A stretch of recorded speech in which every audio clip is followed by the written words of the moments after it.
viena stipriausių patirčių gal gyvenime.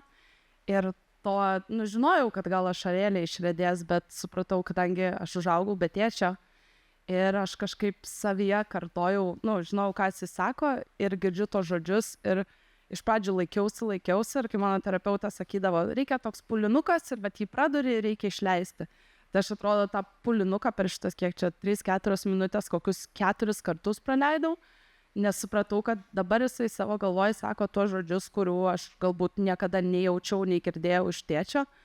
Ir man toks buvo ir jaudulys, po to ašaros, toks vienas paverkimas, kitas ir tas perėjo į ramybę, nes aš mačiau jo ramybę ir tą ašį, kaip jis tą sako, kaip jisai valdo emocijas, kai aš ten srūnu jau į kaklą, jau ten net negalėjau į akis žiūrėti iš tikrųjų.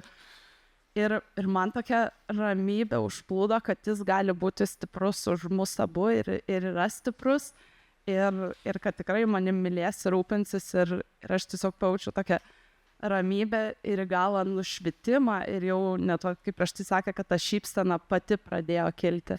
Tai tikrai nesitikėjau turbūt šito pajus šiandien ir aš apšalusi, dabar jau vėl tarp.